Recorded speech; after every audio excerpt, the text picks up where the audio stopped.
ফুচকা খাবো। লখনৌতে এটাকে বলে পানি বাতাসি। উত্তরপ্রদেশের একটা গ্রামে খেয়েছিলাম, ওখানে বলছিল ফুলকি। আমাদের ওখানে তো ফুচকা বলে। এই যে বলে না যে দেওয়ালের কান আছে, এটা এই ভুলভুলাইয়া থেকেই প্রচলন হয়েছে। উল্টা উল্টা তসবির उल्टा दिख रहा है, हम लोग इधर जाए पानी उल्टा दिख रहा है। গাদার সিনেমার ওই পাশটাতে পাকিস্তানের বর্ডার, আর এই পাশটাতে হচ্ছে গিয়ে ভারতের বর্ডার দেখানো হয়েছিল।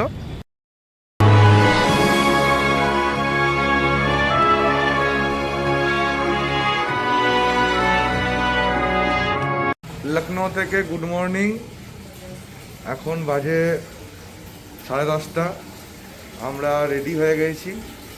এখন যাব আমরা আমাদের নিজস্ব গাড়িতে লখনৌ ঘুরতে। গাড়ি চলে এসছে, এখন আমরা যাব গাড়িতে করে সাইট সিনে। अगर आप तहजीब और नज़ाकत से इत्तेफाक रखते हैं, बेशक मुस्कुराइए कि आप लखनऊ में हैं। আজকে আমরা লখনৌ শহরের ঐতিহাসিক ও সাংস্কৃতিক ঐতিহ্য বহনকারী কিছু গুরুত্বপূর্ণ স্থাপত্য ঘুরে দেখব এবং ইতিহাস আপনাদের সামনে তুলে ধরব। তাহলে চলুন আজকে আমরা লখনৌ ঘুরে দেখি। আমরা প্রথমেই চলে এসেছি লখনৌ শহরের প্রতীক রুমি দরওয়াজায়। এরপর আমরা রুমি দরওয়াজার সামনে থেকে একটি টোটো বুক করে নিই এবং সেই টোটো করে ছোটা ইমামবাড়া, ক্লক টাওয়ার এগুলো ঘুরে দেখি। আপনারা চাইলে হেঁটেও ঘুরে দেখতে পারেন। 18শো শতক, বিশেষত 1784 সাল দুর্ভিক্ষ উত্তর ভারতে প্রচণ্ড প্রভাব ফেলেছিল। সেই সময় আওদের নবাব ছিলেন আসাদ উদ্দৌলা। নবাব তখন মানবিক দৃষ্টিভঙ্গি থেকে দুর্ভিক্ষ পীড়িতদের সাহায্য করার জন্য কিছু ব্যতিক্রমী সিদ্ধান্ত গ্রহণ করেন। রুমি দরওয়াজার নির্মাণ ছিল তার মধ্যে একটি। এটির উচ্চতা 60 ফুট। এই স্থাপত্যটি ইস্তাম্বুলের বাব-ই-হুমায়ুন গেটের অনুকরণে নির্মিত। দুর্ভিক্ষের সময় কর্মসংস্থানের উদ্দেশ্যে নির্মিত হয় এই গেটটি। এই গেটটি উল্টো করলে যে ডিজাইনটি পাওয়া যাবে সেটি হচ্ছে লখনৌর বিখ্যাত চিকনকারি ডিজাইন। 3 गेट 4 फ्लोर है। अभी आप उधर से देखेंगे तो 1 गेट 1 फ्लोर है। आपने गदर मूवी देखी है? दादा ये पाकिस्तान का बॉर्डर बना था, लाहौरी फाटक यही था। আচ্ছা, ये आगे बताते। গাদার সিনেমার ওই পাশটাতে পাকিস্তানের বর্ডার, আর এই পাশটাতে হচ্ছে গিয়ে ভারতের বর্ডার দেখানো হয়েছিল। রুমি দরওয়াজা দেখার পর আমরা টোটো করে আর্ট গ্যালারির উদ্দেশ্যে বেরিয়ে পড়ি। এইখান থেকে টিকিট কালেক্ট করতে হবে। এখান থেকে টিকিট কাটার পর 5খানা যে জায়গা আছে, সেই 5খানা জায়গায় একটা টিকিটে দেখা যাবে। এইটা হচ্ছে আর্ট গ্যালারি। আমরা ওই টিকিটটা কেটে প্রথমে আর্ট গ্যালারিটা দেখব। আর্ট গ্যালারির ভিতরে মোবাইল ফোন নিয়ে ভিডিওগ্রাফি ছিল সম্পূর্ণভাবে নিষিদ্ধ। সেই কারণের জন্য আমি কোনো রকম ভিডিওগ্রাফি আর্ট গ্যালারির ভিতরে করতে পারিনি। আপনারা লখনৌ আসলে অবশ্যই আর্ট গ্যালারিটা ভিজিট করবেন। ক্লক টাওয়ারের ঠিক পাশেই এই পুকুরটি অবস্থিত, যা ঘড়ি কা তালাব নামেও পরিচিত। মূলত ঘড়িয়াল তালাব নামেও এটি পরিচিত ছিল, যেখানে একসময় জীবন্ত কুমির রাখা হতো। এটি নবাব নাসির উদ্দিন হায়দার 1881 খ্রিস্টাব্দে নির্মিত করেছিলেন। 1881 খ্রিস্টাব্দে ব্রিটিশ রাজত্বকালে লখনৌর এই ক্লক টাওয়ারটি নির্মাণ করা হয়, যা তৎকালীন উত্তর পশ্চিম প্রদেশের লেফটেন্যান্ট গভর্নর জর্জ কুপারের আগমনের স্মরণে। এই ক্লক টাওয়ারটির নকশা তৈরি করেন ব্রিটিশ স্থপতি রিচার্ড রক্সেল বেন। এটির উচ্চতা 221 ফুট বা 67 মিটার, যা ভারতের সর্বোচ্চ ঘড়ির টাওয়ার এবং পৃথিবীর দ্বিতীয়। প্রথমে আছে লন্ডনের বেন টাওয়ার। ভিক্টোরিয়ান ও গথিক স্থাপত্যের সংমিশ্রণ এই ক্লক টাওয়ারটি। 1984 খ্রিস্টাব্দে এই ঘণ্টাঘরের ঘড়িটি বন্ধ হয়ে যায়। 2012 সালে স্থানীয় 2 বাসিন্দা ক্যাপ্টেন পরিতোষ চৌহান ও অখিলেশ আগরওয়াল এটি পুনরায় চালু করার উদ্যোগ নেন। তাদের প্রচেষ্টায় ঘড়িটি আবার সচল হয়।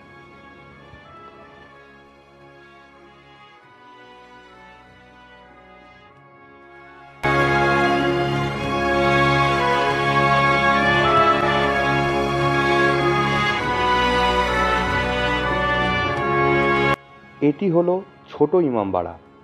1838 খ্রিস্টাব্দে নবাব মোহাম্মদ আলী শাহ এটি নির্মাণ করেন।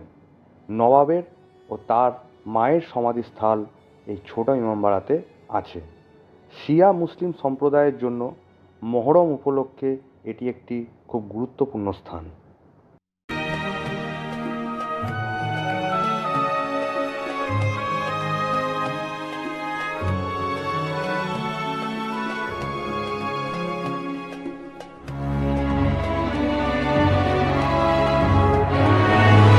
আমরা এখন লখনৌতে ফুচকা খাবো।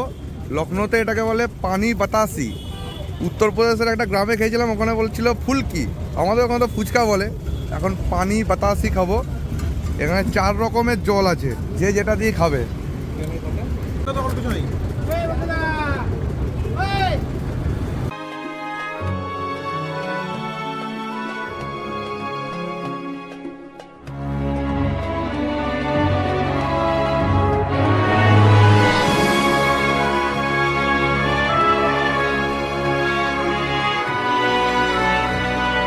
এখন আমরা বড়া ইমামবাড়ায় চলে এসেছি, লখনৌয়ের বড়া ইমামবাড়া। এখানে ফটো স্ট্রিক্টলি প্রহিবিটেড, তবু লুকিয়ে লুকিয়ে করছি, বেশি করতে পারবো না, ধরলে এখানে ফাইন করে দেবে। প্রথমেই বলেছিলাম নবাব আসাদউদ্দৌলা এই দুর্ভিক্ষের ফলে কিছু মানবিক উদ্যোগ গ্রহণ করেন। বড় ইমামবাড়া ছিল তার মধ্যে আরও একটি উদাহরণ। তিনি দুর্ভিক্ষ পীড়িতদের সাহায্যের জন্য ফুড ফর ওয়ার্ক কর্মসূচি চালু করেন, যার মাধ্যমে মানুষকে কাজের বিনিময়ে খাদ্য সরবরাহ করা হয়। বড় ইমামবাড়া নির্মাণ কর্মসংস্থানের একটি উদাহরণ। 1784 খ্রিস্টাব্দে এই ইমামবাড়া নির্মাণ শুরু হয়। প্রায় 20,000 শ্রমিক নিয়োজিত ছিলেন এবং 11 বছর ধরে এই নির্মাণ কার্য চলেছিল। এই নির্মাণ কার্য শুধু স্থাপত্য নিদর্শন নয়, বরং দুর্ভিক্ষকালীন কর্মসংস্থানের একটি মাইল ফলক হিসেবেও বিবেচিত। ভুলভুলাইয়া স্টার্ট হচ্ছে। 1024 খানা গেট আছে। 3 रास्ता गलत, एक सही। তিনটে রাস্তা ভুল আর একটা রাস্তা ঠিক। জানি না এবার কি হবে। এই দুর্ভিক্ষকালীন সময়ে নবাব আসাদউদ্দৌলার এই উদ্যোগগুলি তাকে ইতিহাসে একজন মানবিক ও দূরদর্শী শাসক হিসেবে প্রতিষ্ঠিত করেছে। জীবনে প্রথমবার আসল ভুলভুলাইয়ার এক্সপিরিয়েন্স দিয়ে চলেছি। এখন ভুলভুলাইয়াতে ঢুকছি, জানি না কি হবে। 1024 খানা রাস্তা আছে আর গেট আছে 4টে, তার মধ্যে 3টে ভুল, একটা ঠিক। কিধার যাও? एक सही। ভুলভুলাইয়া কটকটাইয়া। कौन सा साइड जाऊं? আরে যেদিকে খুশি চলো। ভুলভুলাইয়া কটকটাইয়া। যে বলে না যে দেওয়ালের কান আছে, এটা এই ভুলভুলাইয়া থেকেই প্রচলন হয়েছে যে দीवारों को भी कान होता है।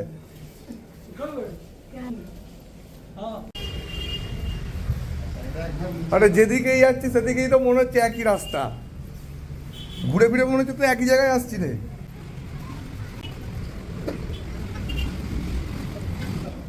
এই বন্ধ, এটা বন্ধ, এটা বন্ধ। এইদিকে আয়, এই তো ছাদ।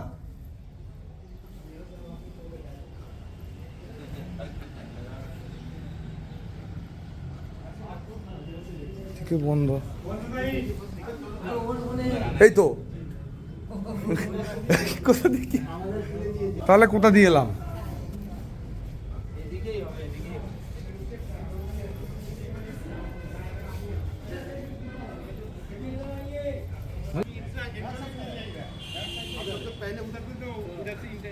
वो तो मछली बाजार, मछली बाजार है ना। तो তাহলে কি আমরা বেরিয়ে গেছি? না, বেরোয়নি। এটি হলো শাহী বাউলি। বাউলি কথার অর্থ হলো সিঁড়িওয়ালা কুঁয়ো। বড় ইমামবাড়ার পাশেই অবস্থিত শাহী বাউলি একটি দর্শনীয় স্থান, যার ভিতরে স্থাপত্য এবং পর্যবেক্ষণ কৌশল আজও পর্যটকদের আকর্ষণ করে। এটির নকশা তৈরি করেন কিয়াপত উল্লাহ, যিনি বড় ইমামবাড়ারও নকশা তৈরি করেছিলেন। इसमें आएगा तो हम देंगे। आइए अब ये पूरा इधर आइए लोग जाना पड़ेगा भाई साहब। चलिए देखिए जरा ठीक है। नवाब साहब ने कहा पैसा हमारा दिमाग आपका, ऐसी चीज बनाओ जिससे हम लोग देखें वो हम लोग को ना देख पाए। तो यहाँ पर हम अंदर बैठे हैं, वो हम लोग को देख रहे हैं, हम उसको नहीं देख पा रहे। ठीक है, वो हम लोग को देख रहा है, हम नहीं देख पा रहे। तो यहाँ उल्टा है, यहाँ बैठ के हम लोग उसको देख रहे हैं, वो हम लोग को नहीं देख पा रहा है। तो दिमाग के सिपाही यहीं से बैठ के देख लेते थे कौन अपना कौन पड़ा है। चलिए ऊपर चलिए जीने पे। उल्टा उल्टा तस्वीर है। उल्टा दिख रहा है, हम लोग इधर से आए, पानी उल्टा दिख रहा है। हाँ हाँ हाँ। चलिए ऊपर चलिए। मैडम दिख रहा है आपको? देखिए दिख रहा है पानी में जो आ रहा है, उसके पीछे पानी दिख रही है। चलिए ऊपर चलिए। সারা দিন ধরে লক্ষ্ণের বিভিন্ন ঐতিহাসিক স্থাপত্য ঘুরে দেখার পর আমরা এখন যাচ্ছি আমাদের শেষ ডেস্টিনেশন বি.আর. আম্বেদকর পার্ক, যেটি গোমতী নদীর তীরে অবস্থিত। আমরা লাঞ্চ করে চলে এলাম আম্বেদকর পার্কে, যেটা গোমতী নদীর তীরে অবস্থিত পার্ক। পরিষ্কার পরিচ্ছন্ন, দারুণ। 2008 সালে উত্তরপ্রদেশের তৎকালীন মুখ্যমন্ত্রী মায়াবতীর উদ্যোগে এই পার্কটি নির্মাণ করা হয় ডক্টর বি.আর. আম্বেদকরের স্মরণে। মায়াবতীর হচ্ছে কি দলের সিম্বল, যেহেতু হাতি বিএসপির, তো ওই জন্যই কি এত হাতি। এই পার্কটি জুড়ে 3000-এরও বেশি হাতির মূর্তি আছে, বিশাল স্তম্ভ ও স্মৃতিস্তম্ভ রয়েছে।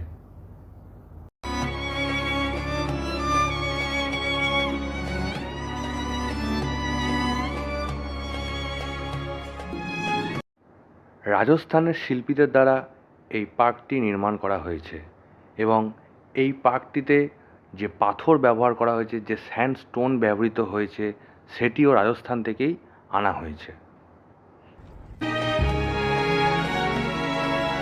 আমাদের দেশের জনগণ এত অসভ্য, একটা সুন্দর জিনিসের ওপর কীরকমভাবে নিজেদের নাম লিখে সেটাকে মানে কি বলবো। আর বিভিন্ন জায়গায় তো গুটকার পিক আছেই, সেটা তো বাদই দিলাম। পুরো লখনৌ শহরটাকে দেখা যাচ্ছে।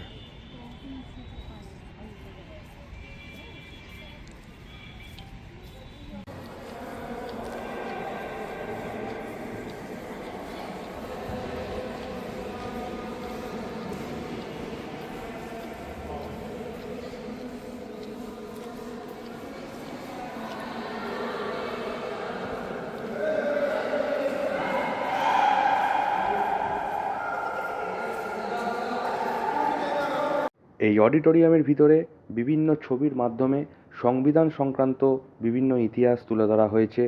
দেখা যাচ্ছে doctor Rajendra Prasad doctor B.R.. আম্বেদকরের কাছ থেকে সংবিধান গ্রহণ করছেন। দুর্দান্ত একটি জায়গা, লখনৌ গেলে অবশ্যই যাবেন ডক্টর বি.আর. আম্বেদকর পার্কে। পার্কটাতে লাইটগুলো জ্বালা যেন আরও সুন্দর হয়ে যায়, দারুণ লাগছে। এখনও সব জ্বালায়নি। এখন পার্ক থেকে বেরিয়ে যাচ্ছি। এখন আমরা যাব গোমতী নদীর ধারে। লখনৌ শহরটা যে নদীর তীরে গড়ে উঠেছে, সেই নদীর তীর গোমতী নদীর তীরে এখন আমরা যাব। আমরা আম্বেদকর পার্ক থেকে বেরিয়ে আম্বেদকর পার্কের ঠিক পাশেই আছে গোমতী রিভার পার্ক। আমরা এখন সেই গোমতী রিভার পার্কে যাচ্ছি। এই হচ্ছে গোমতী নদী যাওয়ার রাস্তা। আমরা এখন আছি গোমতী উপবনে। গুগলে এটাকে দেখাচ্ছে গোমতী রিভার পার্ক, কিন্তু এখানে আসার পর দেখলাম এখানে লেখা আছে গোমতী উপবন।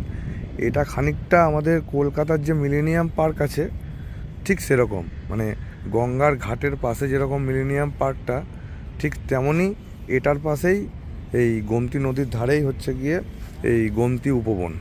এই রাস্তা ধরে অনেকটাই হাঁটা যাবে।